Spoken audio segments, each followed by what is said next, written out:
So moved. Support. All those in favor, signify.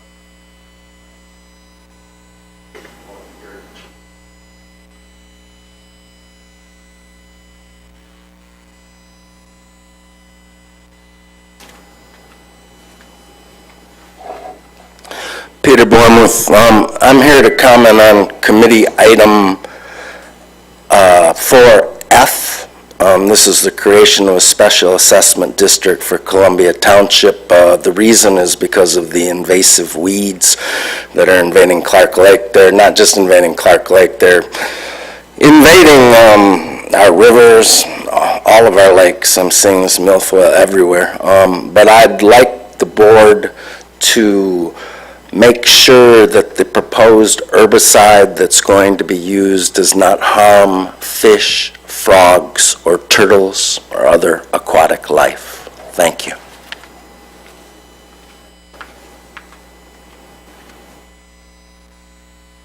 Thank you, Peter. Any other public comment? Hearing none. Moving on to committee items. Minutes from the May 11th, 2015 meeting. Be looking for approval. So moved. Motion and support. Corrections necessary? Hearing none. All those in favor signify by saying aye. Aye. Those opposed, the same. Motion carried. Youth Center Quarterly Report. Good morning. Happy Monday to everybody. At the time of this report, we actually had 28 residents for a maximum of 24 in building. Last weekend was a very, very, very busy weekend, unfortunately.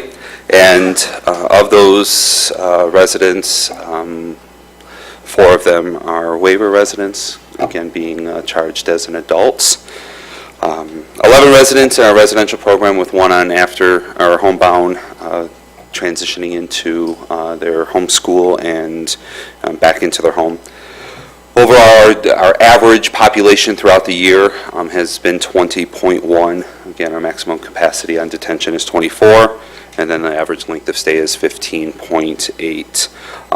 You can see how many admissions that we've had. We're on par with what we've had the last several years as well. One of the other things, though, I wanted to update is our priority release. Prior to April, we had not had any priority releases, which was nice, and that is due to overcrowding.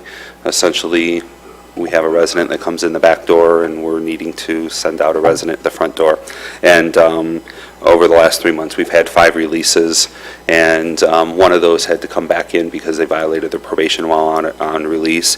And actually, over the weekend, we had another resident that was just released a week ago. One of the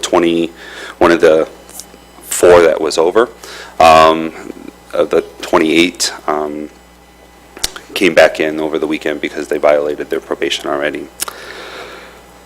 What I'm excited about too is the pictures that I've submitted.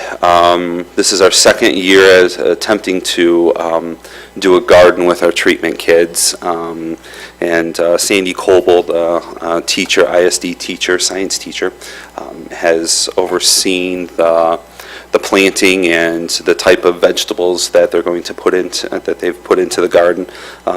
This is initial. It's even over the week. It's looking a lot better than what it is right now, or in that picture. The other thing we're really looking forward to, and especially for next year, being able to do some of the plants ahead of time and starting from seed, are some greenhouse, through Michigan Department of Education Title I-D funds, we're able to purchase a small greenhouse, and we also have hydroponics grower as well for lettuce, that we can potentially get up to 700 heads of lettuce a year. And we go through a lot of salad, thankfully, at the youth center, and so trying to look at opportunity to teach the residents on some of the healthier eating pieces, and also what does it take to do some of the gardening and harvesting and such. So that just came in last week. It's going to be a project to get that set up. But other than that, it's as quiet as it can be. And looking forward to summer school starting up here in a week and continuing on with programming. Thanks, Jeremy. Jeremy, the early release that you had to do, those are typically, to get locked up in the youth center, typically there's an element of violence involved in their violation, correct? Correct.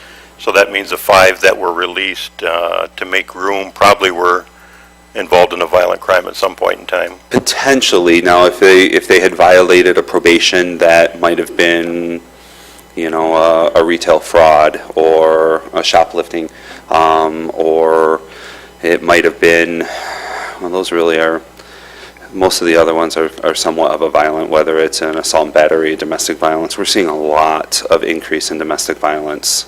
But it's of the 5 that you released, it's about a 40% failure rate for coming back in within, 2 weeks, it sounds like? Yeah. No other options for that? We're just out of space? We're out of, for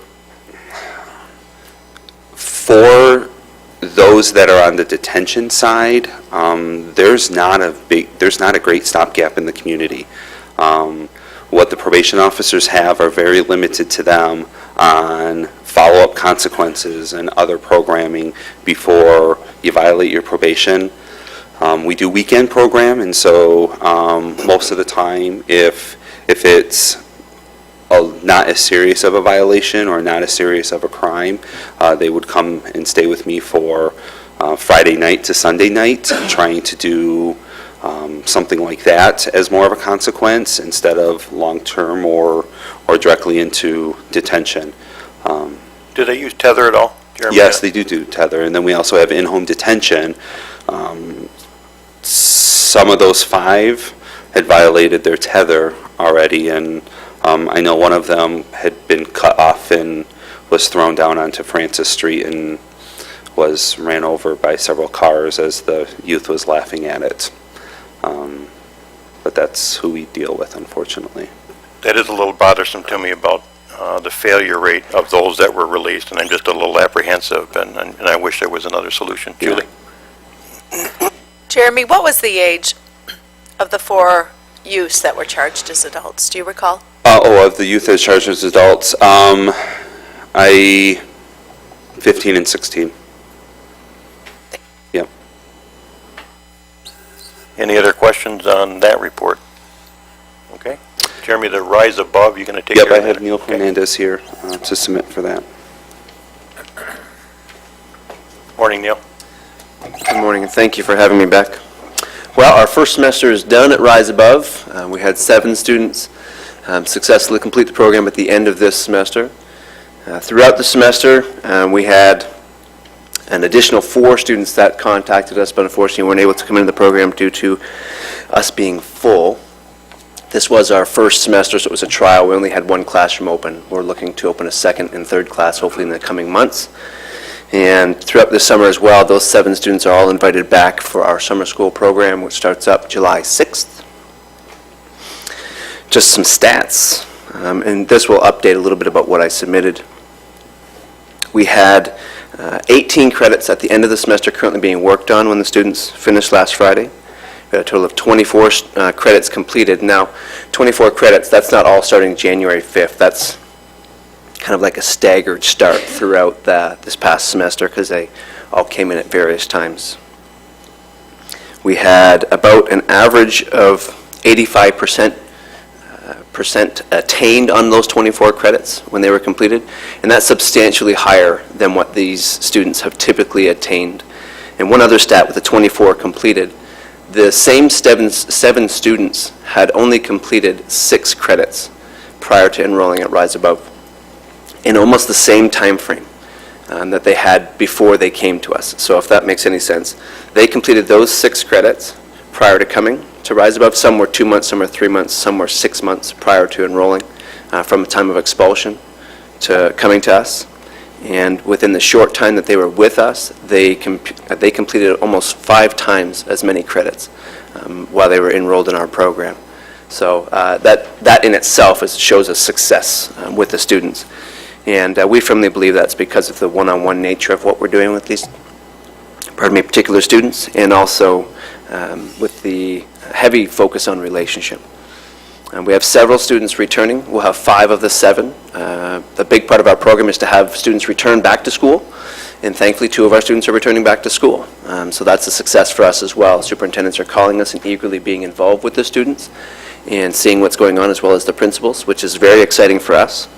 And they are really actively being involved with the students' return, which is fun for the student because it lets them know that they truly are loved by their schools and they're not forgotten. So, any questions? Neil, sounds like a good positive experience, and hope they stay engaged after that. You said verbally 24 credits. The document says 22. Yeah. That isn't updated. At the time that was written, we had 22 with 2 on the cusp of completed. I just didn't want to Very good. assume they were going to get done.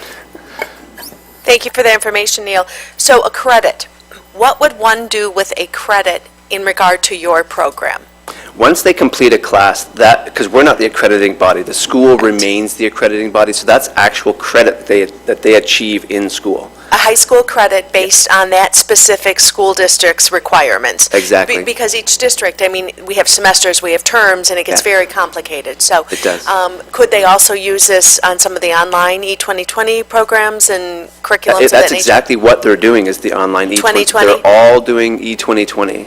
So they're working on the computer in your facility. Do they have, and then they have access to adults in the room that help answer questions and tutor them?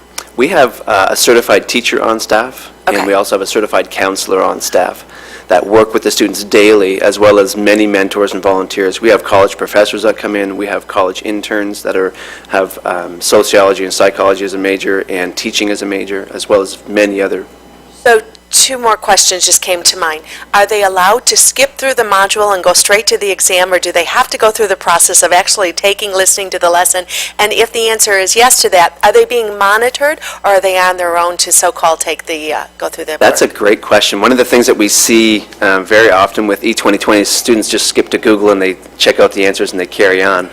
Not us personally, but when they do it at home. We have 3 things in place that prevent that from happening, and that we ensure the students really do truly take the full E2020 curriculum. Yes, they have to take every module. in your presence, physically in that building? They're That not allowed to building. take it at home, unsupervised? They can do it at home, but Okay. if we sniff any ounce of cheating, because if they're used to Yes. getting a 70 or 80 and suddenly they get 100% on the, we've reset several tests when students have come back and said, oh, I work from home. Excellent. Yeah, right. Uh-huh. And they go, oh, crap, you got me. But what happens is we have, obviously, a certified teacher in class. We have several tutors. It's very close to a one-on-one daily tutor, mentor, student ratio. Okay. Very often, it's 3 to 1 or 2, that sort of thing. But we have a piece of software called LAN School on all of our computers. It allows the teacher and myself to monitor all computers in real time while students are working. So even though I'm in my office or the teacher's at his desk and students are busily working away, we can see what they're doing on their computers in real time. If they're off task, if they're trying to cheat in some way, or if they're doing something inappropriate with their computer. As well, the software allows us to record every aspect of the computer, including all software that's being opened, all keystrokes. Every keystroke is recorded, and internet stuff, all that sort of stuff. It's a Excellent. phenomenal program. Excellent. Well, thank you. You're giving a lot of credibility to your program by Yeah. the questions that you're answering. And finally, my last question would be, in regard to the nearly 100% daily attendance, what incentives do you have in place for your students to encourage them to attend? We have a phenomenal staff. Okay. I'll be honest with you, all we do is, we don't offer them any incentive. We love on the kids, and they love to come as a result. We have one student that had almost a 0 attendance rate in high school. He was our only student with 100% attendance in our program, and we believe firmly that that's because they feel loved when they come into the setting. They genuinely feel like they're getting supported, that they're being encouraged to complete this stuff. We don't offer them candy bars I have Jolly Ranchers on my desk, but there's no real incentive outside of good grades and our honest support that they get while they're in the program. Thank you for sharing that. Yeah, no problem. Thanks, Julie. Questions on the left anymore? Chairman Shotwell. I have the experience of working with your students afterwards indirectly. My wife is with the ISD, and she's a TC in 3 districts. And you're one student that has moved back and forth between one of the districts she's in. I don't want to give it away because it might tell you who it is.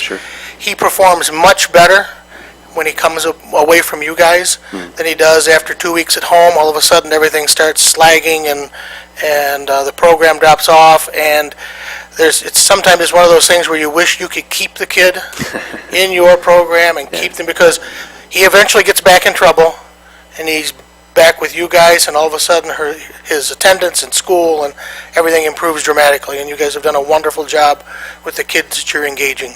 I want to share that with you from the other side, from a TC who's involved with these kids after they get out of your program. Thank you very much, sir.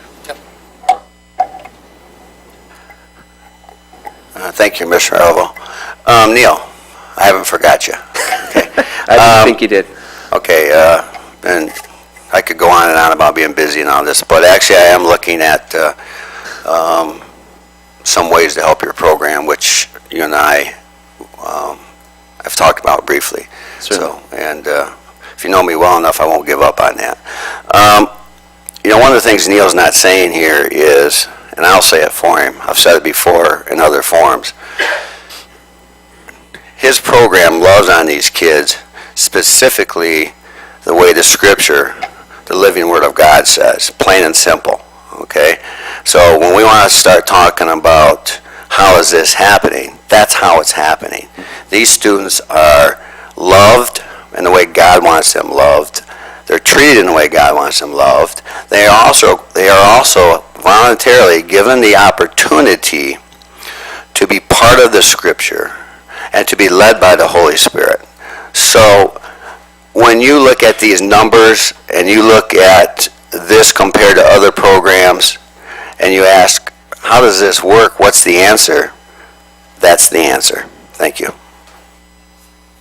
Okay, any additional questions or comments? Hearing none. Thanks, Neil. Bless you. Thank you very much. Next up is the Blackman and Parma LDFA. It looks like Debbie Kelly is waiting in the wings.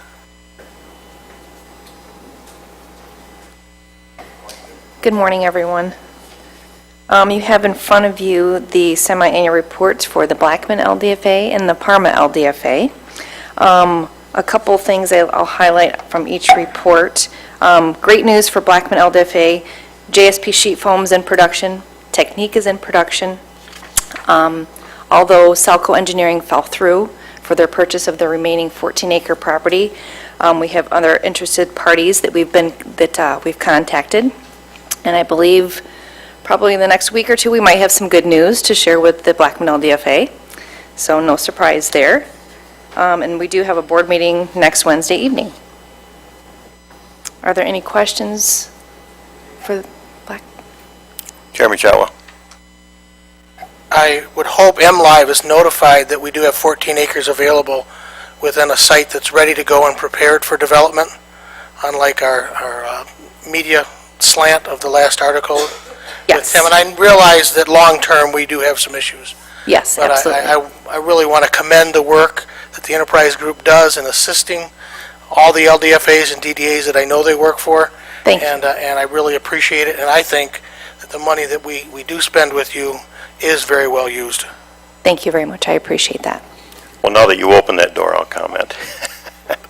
No, I'm very thankful for the great job the LDFAs, Parma and Blackman, both do. Of course, I serve on the Blackman LDFA board, and I wasn't completely satisfied with that article that was in the paper. I did have a follow-up conversation with Tim on it, and one of the things, the highlights for me, is the great job the Enterprise Group, you, Amy, and Tim do as you work through the year. That may not have come shining through in the article, but the Blackman LDFA and ongoing work that they're doing in preparing more shovel-ready property and sites speaks for itself. So, Absolutely. So I appreciate the great work that's done. Well, thank you. Back to you.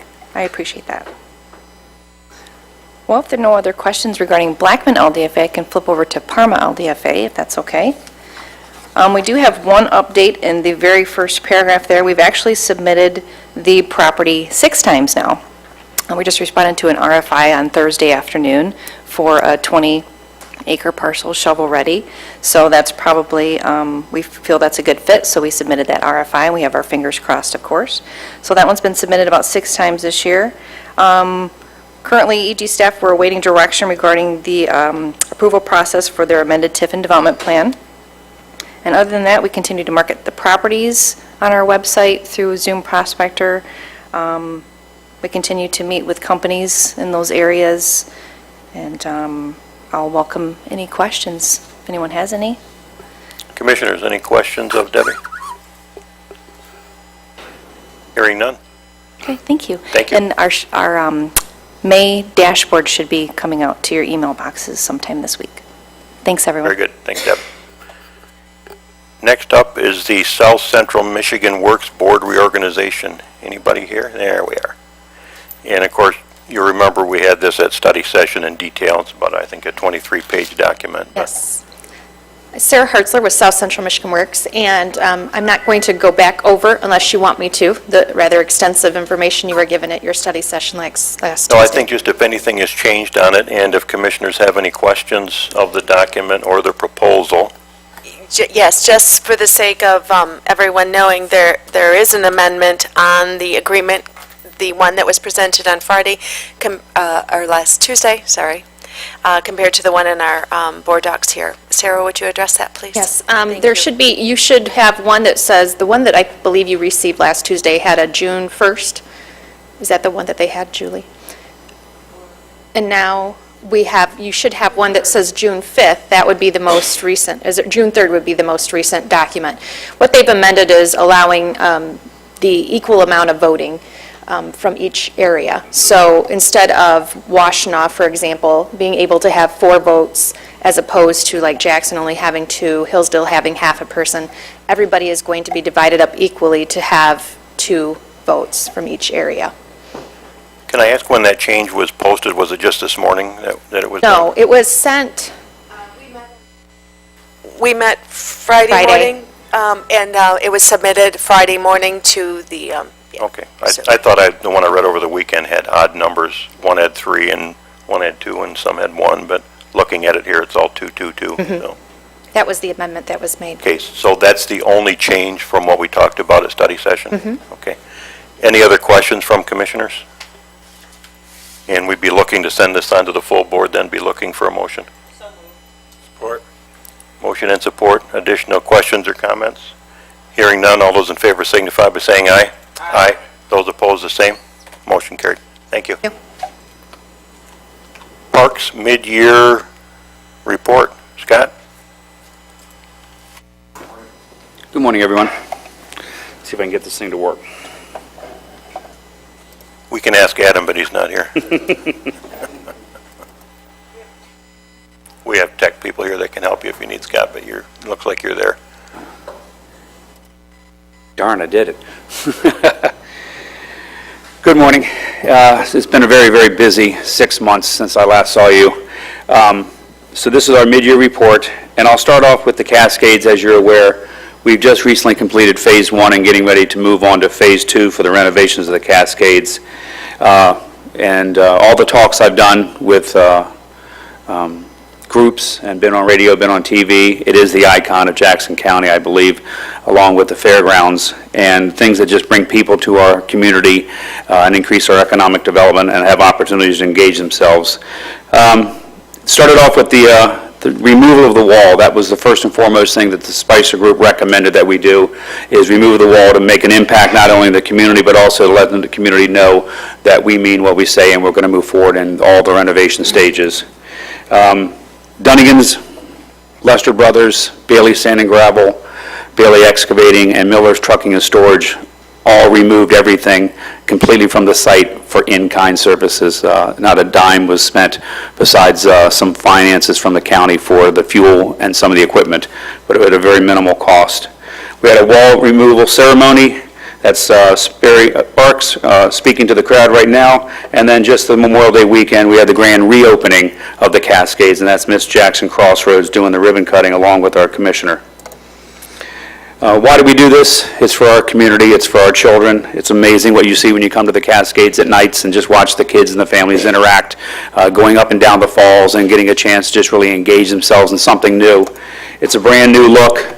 We also engaged 5 local schools to do murals of their renditions of what they believe the falls look like to them and what it means to them.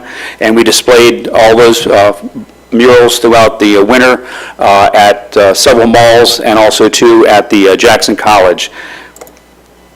Then we had the fireworks, and if you look at that, if you haven't been by the Cascades, there's a nice lawn that now takes over where the amphitheater used to be, and if you see the picture to your right, that's a shot as we were just getting ready to start some of the music, and people did bring their blankets, they did bring their chairs, they did use the lawn, and not many people thought it might not happen, but it's true, it did. So we have the other seating that you see on the left-hand side. There's about 270 of the original seats that we rehabilitated and put back in there. So there is accessible seating, but also, too, there's an opportunity to experience in a different way with the lawn setting.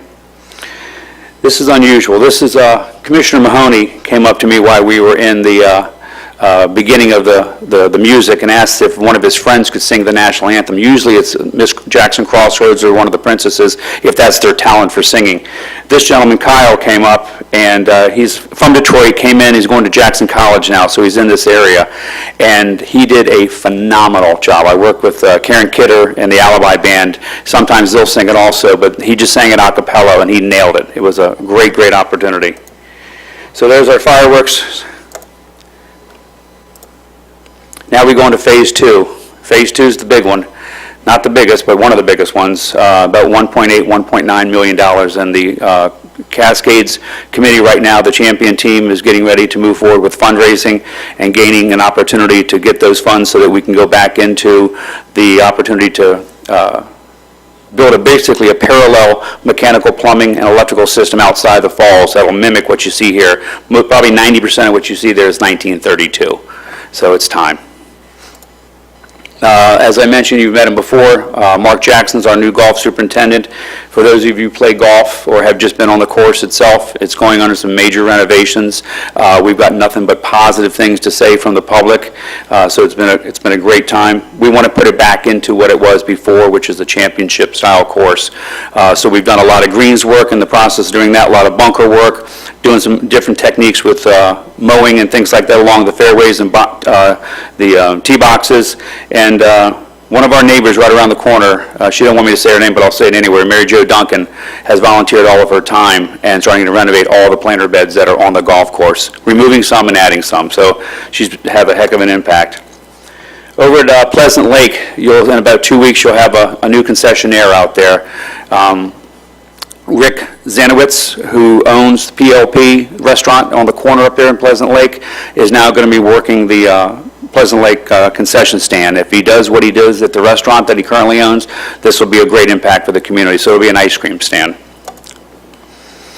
few weeks ago, the Jackson County Fair Board met with J.J.R. Smith and got underway with the first phase, I'll call it, of the meetings that we had as our committee, and kind of laid out what they want to do in the way of our master planning process for our fairgrounds.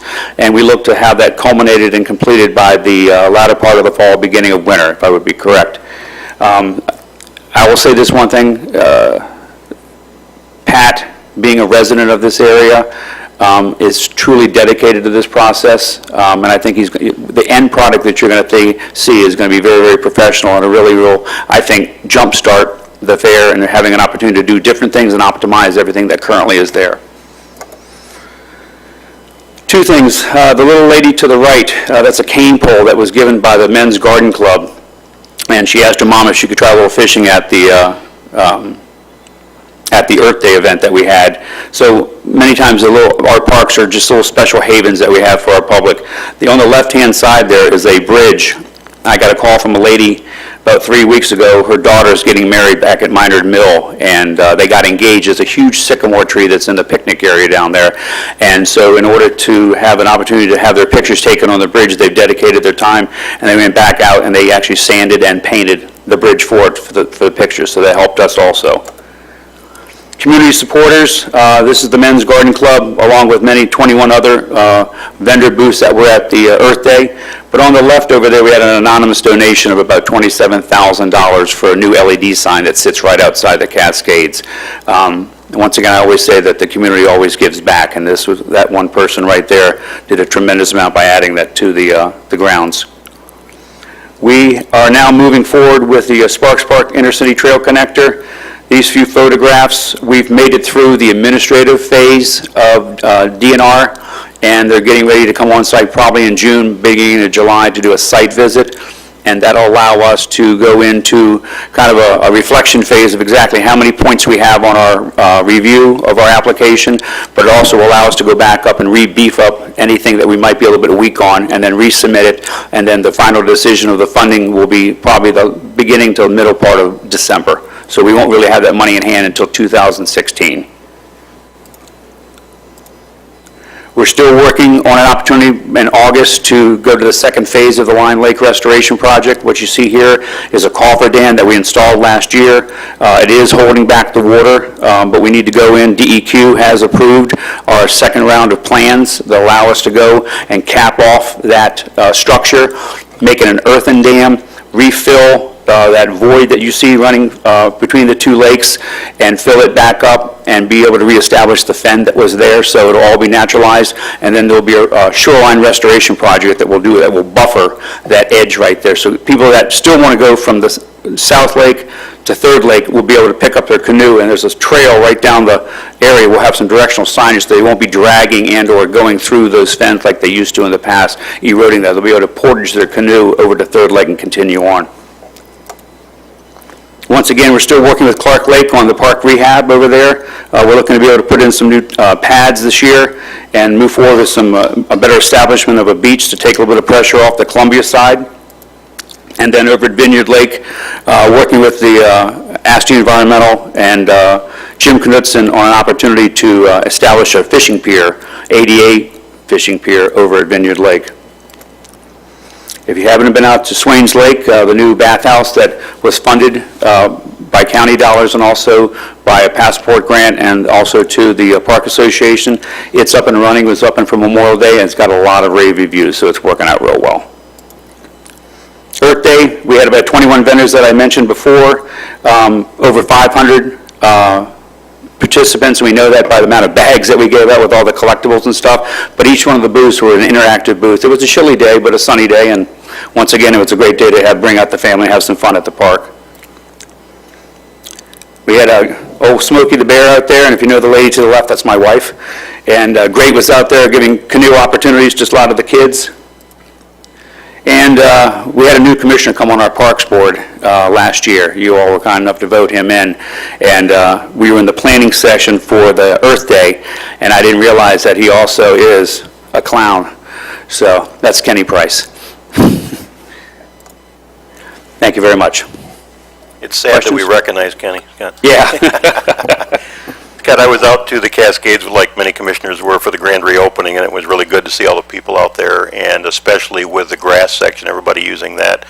It almost looked like the seating that had been redone there is removable. Is that accurate or not? Or That is correct. It is removed. They actually designed that so we could remove it when we need to. If you had some kind of event there? Yes. Yeah, great. Yep. Other commissioners, any questions? Hearing none, thank you on that.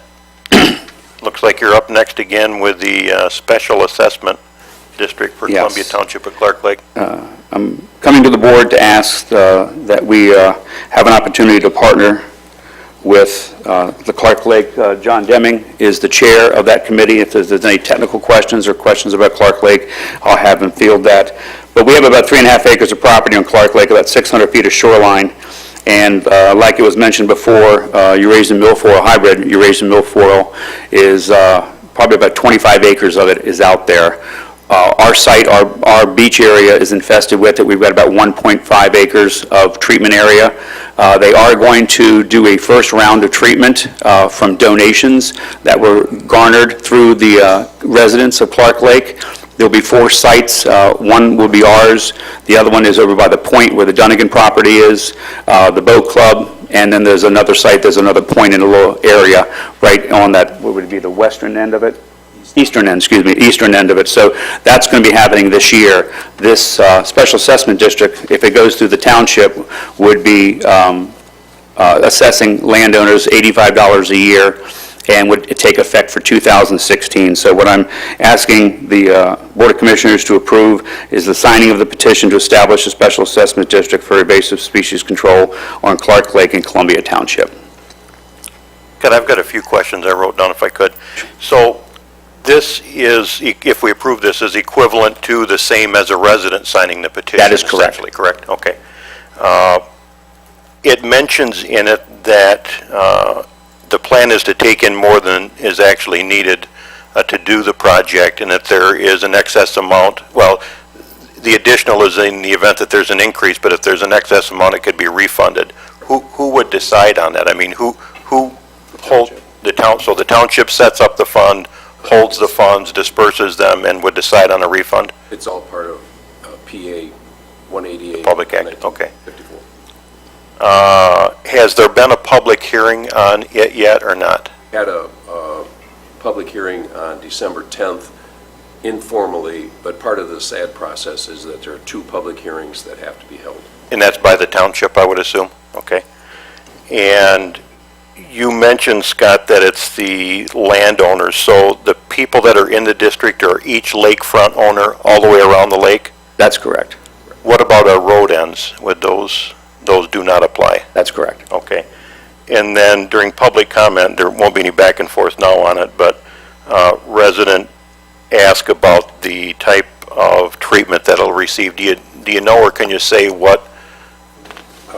In your package is frequently asked question and answers, and the products that we'll be using are all approved by the DNR, DEQ, and EPA. And there's a list of them that, one is called Navigate, one is called Renovate, one is called Renovate 3. They are both liquid and granular in nature. It depends on where you're going to put them down in the lake as to what you would use. And all those are listed in the document or not? In the petition, no. Okay. Not in the petition, no. Very good. Okay, questions from other commissioners? Julie? So Scott, you've already, it says June of 2015, so has the first application been done and made? Okay, so very soon. So did that go through the same process with the RFPs, and what firm are we using? PLP, excuse me, Professional Lake Management. Okay. The same company that also works for us over at the Cascades by the Manor House also. And when we were going through this process, only from my knowledge and being new here too, I actually called the DEQ, and they are probably one of the most recognized companies from a professional standpoint in the state of Michigan in reference to what they do. And in regard on that line of thinking, then, this is the same company that's also going to treat the Horton Mill Pond? Correct. And I have asked you repeatedly, and you have assured me, as well as all the other individuals involved, that it will not affect the fish or frog or anything to do in environmental issues. That is absolutely correct. There are no concerns there, so, There are no concerns. same firm. Thank you. Other questions from commissioners? Chairman Chatwa? It's my understanding that Leone Township has been doing this process for a number of years, and that this is the program they started in Round Lake longer ago on Round Lake to control the Eurasian milfoil. So this is quality tested program and has worked well. I know Washtenaw County has used it on many of their lakes, as well as the attempt at the introduction of the bug that eats the Eurasian milfoil over there, and have had better results with this than they have with the introduction of the insect. But again, to be clear, this is not a county program at all. This is only about our signing a petition, the same as any resident. That is After correct. that, it's up to the township to take care of everything. That Okay. is correct, sir. Okay, so we'd be looking for a motion then to approve, I assume, our board chair, or go to the full board for our board chair to sign the document. So moved. Support. Motion and support. Additional questions or comments? Rod? Would the treatment of the lake, for those people that would fish it, what are the fish good for human consumption at that point then? So there's not a No problem then? restriction immediately upon application of the herbicide. You can eat the fish. John, can you step up to the microphone there? We kind of record this too, so. There's no restriction on eating or catching the fish immediately after the application of the herbicides. Okay, thanks, John. Any other questions or comments? Okay, hearing none, all those in favor signify by saying aye. Aye. Those opposed, the same. Motion carried. Thank you. Thank you. Scott, you again, Parks. Yeah. Change order for the Cascades. Alrighty. This is a change order for the original contract with Bailey Sand and Gravel, and the request is the change order for $15,702.84. It is on the second page of your staff report. There were 7 items that were just upon discovery and also negotiated with Spicer Group. I have Derek here from Spicer. He's our project manager. And this is basically to close out the work for Phase 1. Okay, so essentially, Scott, this is for work that's already been done, it's paying them for it, and if I understood the document right, it's a net savings really with what you're moving to a different budget year, or if I got that wrong? You're looking at me like I'm sorry, say that one more time. it seemed like there was something that you're going to move to another phase. Oh, I'm sorry, that's correct. In order to fund this, there was project money that was allocated for a spill containment system at our maintenance yard down there by the Cascades. I'm going to defer that and use those dollars in order to supplement this $15,000. That's what I was getting at. Thank you. I was half asleep when I read it, so. Okay, any questions from commissioners? Hearing none, all those in favor signify by saying aye. Aye. Those opposed, the same. Motion carried. Scott, I think that's Thank for you. you. Thanks. Airport, Kent Mauer, reimbursable agreement for relocation. I'm sorry. What the motion is? It's to approve the change order. No one Oh. seconded it. Well, that is a good point of clarification. Yeah, we did, I thought, and then Rod had a question, but if not, we'd be looking for the motion then. No? You're the official note taker, so you should know. Okay, we'd be looking for the motion to approve the change order in the amount of 15 and change. Support. Thank you. All those in favor signify by saying aye. Aye. Aye. Those opposed, the same. Motion carried. Finally. Thank you. Ken, reimbursable agreement for relocation of navigational equipment. Yes, good morning. This agreement would be the third such agreement related to the runway safety project to be considered. It is paying the FAA to coordinate, supervise, and look at the environmental issues related to moving their navigational aids. It also will purchase a couple of equipment trailers for the localizer and the glide slope and a new antenna, but for the most part, it's paying them to oversee this move.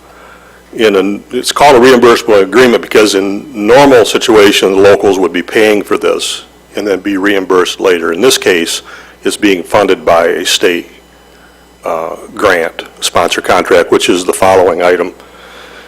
I guess the biggest thing is it's required for us to proceed, and it's taken us a while to get this document out of off the desks of the FAA. Again, it's the third one we've done. One was related to 1432. One was a preliminary reimbursable for this project, and this is the actual reimbursable agreement. Thanks, Ken. Questions from commissioners? And we'd be looking for that elusive motion. So moved. Support. Motion and support. All those in favor signify by saying aye. Aye. Those opposed, the same. Motion carried. Thanks, Kent. Next is the sponsor contract. This is a sponsor contract to fund the reimbursable agreement. The good news is that this is a 2.5% match.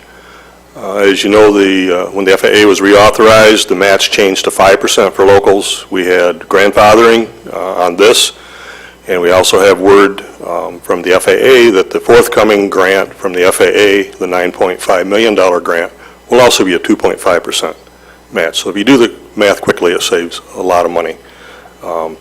I don't know where that comes from. I've been told, but we're not going to look the gift horse in the mouth. But this would have a 2.5% match. That fund Those funds are in the runway match capital budget for this. Okay, questions of Commissioners? Julie? You mentioned that we're grandfathered in. Is there any chance that could be modified down the road? Or are we close enough to the end that, We will have approximately $9 million left to fund in 2017. That will come from state apportionment funding. This other grant, not this one, will come from a similar pot as this one.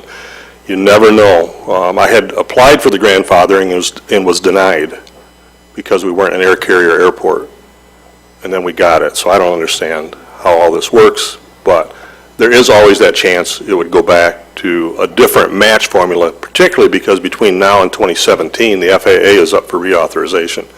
So it all could change. well, as a follow-up then, are our elected officials in Washington, do they help with this process? Are they a piece of it at all? Are they advocates for us, or are they not involved in this? We have communicated with them at every juncture, particularly about asking to be grandfathered. So we do communicate with them. Congressman Wahlberg stopped by earlier this year to be personally updated on the runway project. So there is a strong communication line. Thank you. Chairman Chowa? It's been my pleasure to have conversations with Senator Levin and Senator Stabenow and Congressman Wahlberg to these issues, and they are fully aware of the importance of this project to us, and I think that on a go-forward basis, that relationship will continue. As Ken has shared, right now we have it for sure. We're working on some other long-term solutions at the airport also, and we're hoping to bring Senator Peters up to speed. Thank you, Mr. Chair. Any more questions? Be looking for a motion. So move. Motion and support. All those in favor signify by saying aye. Aye. Those opposed, the same. Motion carried. Kent Mauer, this one's got your name on it too. Yes, it does. This is a resolution to support the application for a brownfield loan through the DEQ. We, through EnviroLogic, inquired about our project. We inquired and requested both a grant and a loan. They said it did not meet the requirements or their criteria for a grant, but we were invited to apply for a $1 million loan. This would fund a portion of, I don't know which portion, but a portion of the costs associated with hauling the landfill materials off-site and the tipping fees, and then the environmental monitoring that would be part of that. It has an attractive loan rate. It has an attractive payback schedule.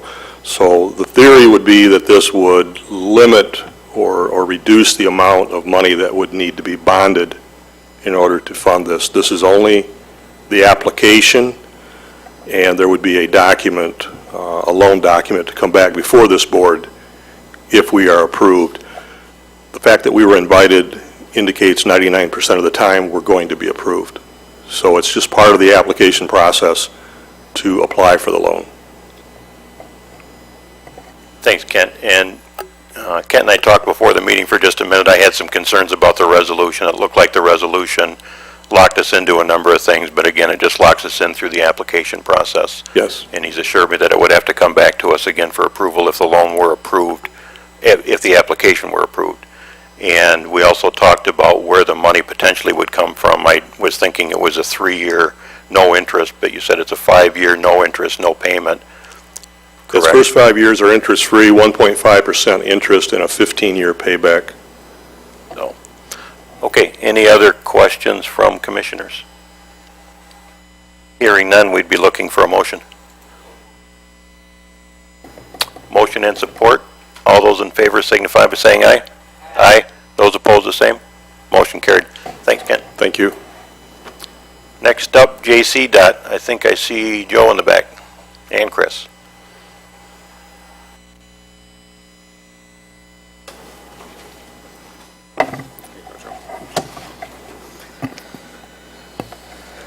Well, we have our typical MDOT contract with the Jackson County Department of Transportation to help fund our safety project for some guardrail at 5 different locations in the county.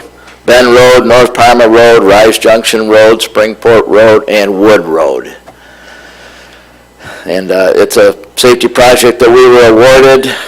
The safety funds are $150,000. That's about 80%, and then we have to pay our typical 20% match. We're not as lucky as the airport. So we have to pay a 20% match on ours, which totals $37,000. We're ready to get started here as soon as the contract gets awarded, and it will get awarded once we sign this proposal and send it up to MDOT. Then they can award the contract, we can have the pre-construction meeting, and get going on it. It's a 40-day contract, and so whenever they start, they'll have 40 days to finish it up. Say a couple words, Chair? Sure. If I'd like to supplement some of Joe's comments here. I've personally reviewed the plans and specifications that were submitted. I hold them in my hand. I know one of the big concerns with guardrails centers around placement. How close to the edge of pavement, how far away from the edge of pavement. It is a careful balance. There are photographs in this packet that I can pass around that show the existing location of these guardrails. We do not have a situation that we're all familiar with in Hanover, whereby guardrails will be placed close to the road. These are somewhat different in their geometries and placement. All the existing guardrails are pretty far back from the road, and the new guardrails will pretty much go in the same location. And the plans and specifications show a varied location, not just a carte blanche 2 foot from edge of road. So we have field discretion, and we'll make that clear during the pre-construction meeting that we'll be having here soon. When will that be, Joe, roughly? Not till it gets awarded. So- Okay. And it'll get awarded once the contracts get signed and sent up to MDOT. So in sum, we are extremely sensitive to this situation, and we'll make sure that things are done correctly moving forward. Thank you, Joe and Chris. I will say I've heard from a couple of commissioners, mainly on the issue in Hanover. Is there any effort being made to correct that? That's been done out of curiosity? Yes, we're in the process of initiating DEQ permits because of the waters on both sides of the road. We'll have to widen the shoulders, and that will involve some fill of wetlands, which requires permitting.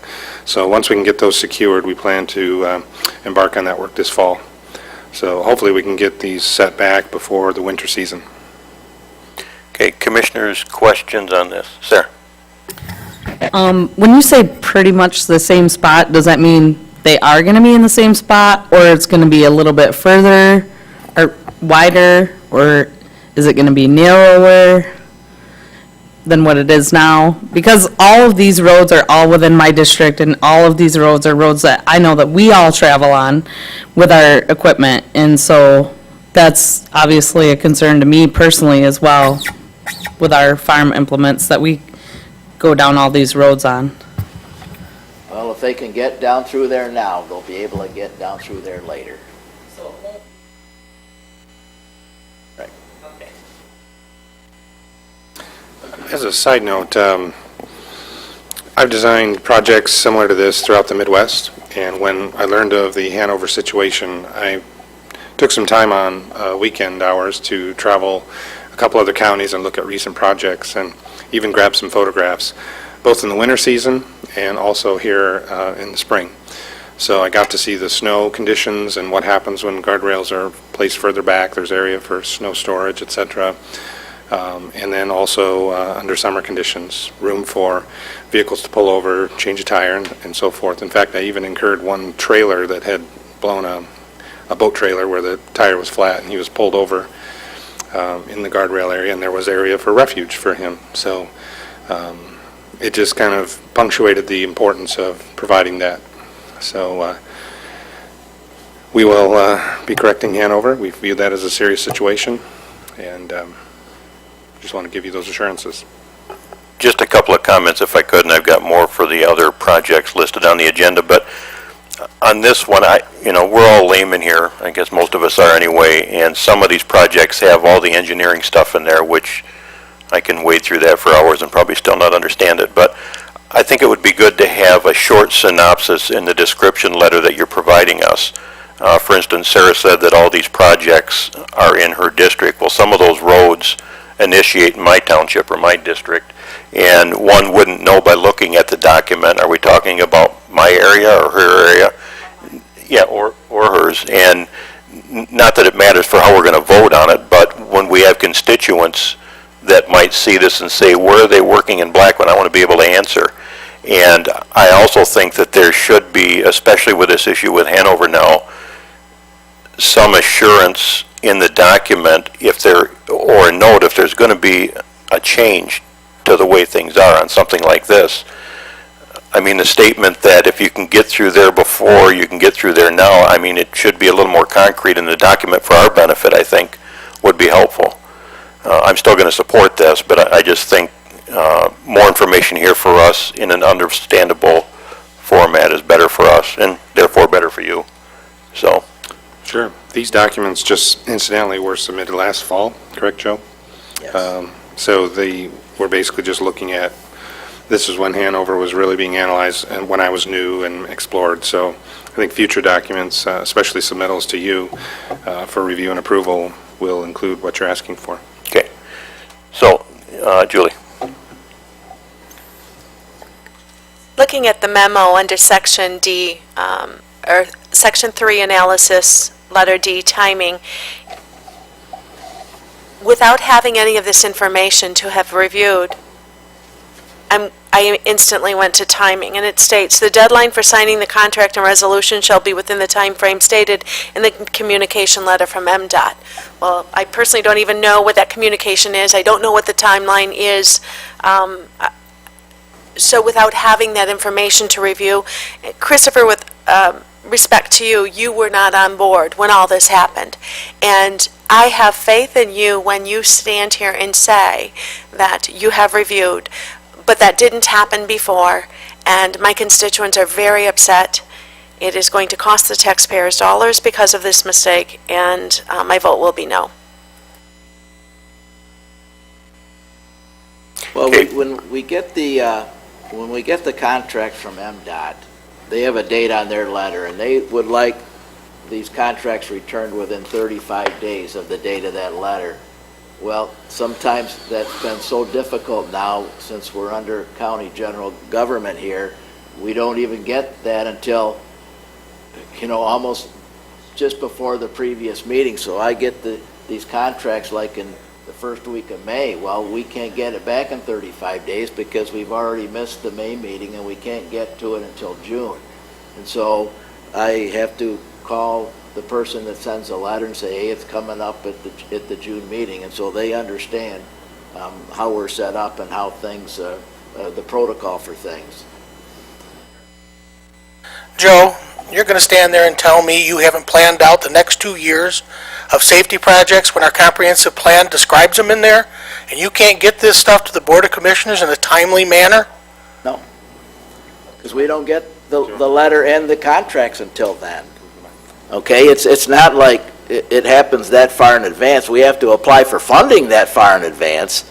So you're aware that they're going to occur, and you could have a 5-year program lined up for the commissioners to see, like our capital plan is, and we could approve that in advance, and you could go over that with this Board of Commissioners so they would understand what they're doing, just like you do Jack's. And then, My point is that you have other meetings that go on where you share this information with them, but you don't share it with this group. That's my point. Can I add something, Joe? Chairman Chotwell, are you basically saying that even though, I think what Joe is speaking to specifically is the fact that MDOT gets us a contract and then they want it back within a 30 to 45-day window, but you're asking us to come forward beforehand to kind of prep and review the issue, so when the contract comes, okay. We originally discussed, Chris, with you coming to study session and giving us classes effectively on what it means to be a road commission. Right. Okay, and I realize lately our schedule has been very busy and there's been conflicts. But I think we need to seriously look at that. And if we have to, let's schedule them for Tuesday nights then. We have the Board of Commissioners all together then, and we can have at the end of the meeting. You can give us a 20-minute program on what goes on with guardrails. What goes on with these safety projects. We look at the last year, and there's been some real footballs dropped. There's been some embarrassing stuff done. okay? And we're given excuses that the cutoff dates came early, or that they ran out of money. Well, if we had the projects in on time and followed our protocols, there wouldn't have been those issues. And I realize that you're coming into the job and learning the situation and the politics of Jackson County. But I'm just, some of it is very frustrating when you're getting jumped on by supervisors who have issues with work that's been done when they've been told it was going to be done differently. Well, I'm hopeful that positive things can come out of this discussion, and the chair is right. If we had maybe just a yearly update, everything that was going on, we'd be able to ask the questions, get the answers. Granted, when you get notification from MDOT, we need to make official approval, but then we wouldn't be sitting here the morning of approval trying to understand it. And we also have study sessions every month, a week before the board meeting, so I certainly think there's an opportunity to get approval within the timeline. And I'm hopeful that with this, Julie, say you're not supportive of it, I'm hopeful that it'll pass here for review by the Board of Commissioners, which I think is where this goes, correct? Chairman Shotwell, does this go to the full board? Yeah. So that would give you a week to get your documents together, to get information to us. And again, hopefully we can pass this on, and if a commissioner is opposed to it at that time, they can vote no then too if they want. So, any other questions from the board? And we'd be looking for a motion to pass this on to the full Board of Commissioners with the understanding that Chris and/or Joe would be getting additional documents to us. Motion and support. All those in favor signify by saying aye. Aye. Those opposed? Aye. Motion carries 4-1. Thank you. You're up again, Joe and/or Chris. The South Deering Road. Yes, this Joe, can I comment at the onset that this is one of the main ones I was talking about a synopsis of what the project is. If I or a layman looks at it, they're going to say, well, there's a whole bunch of engineering projects here, and the other document says site plan for South Deering Road. Some synopsis of what it is, just layman's terms, would help us understand that, and I'm sure you can give it to us now. Yes, it's an extension of Deering Road, runs south of M60. Jack Ripster is the township engineer, and he's doing all the design and the construction inspection of the road.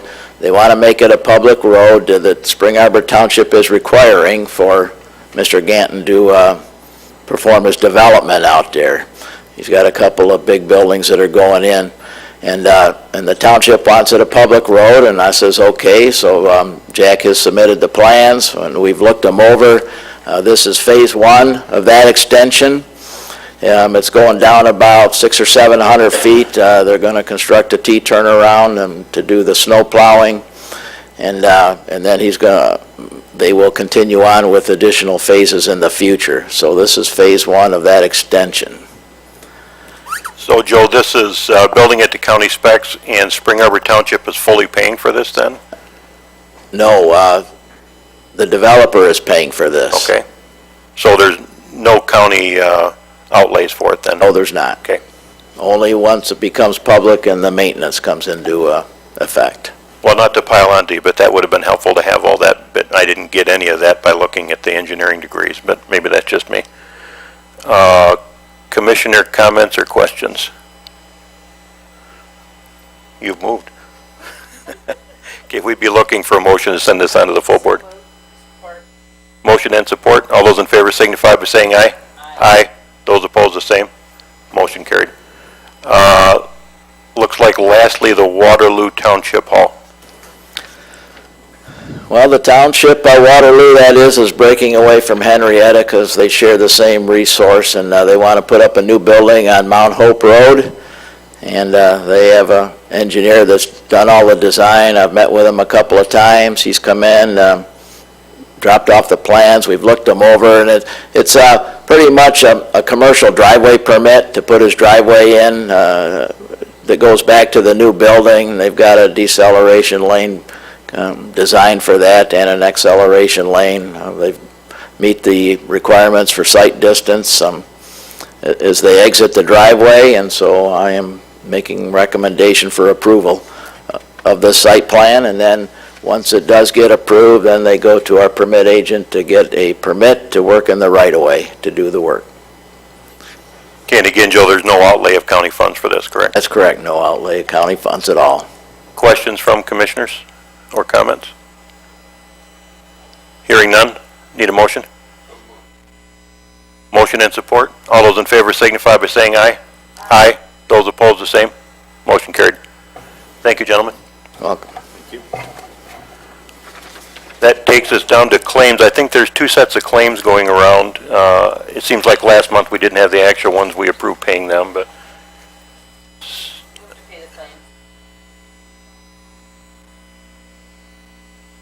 Okay. Motion and support. And Julie, you want to say something?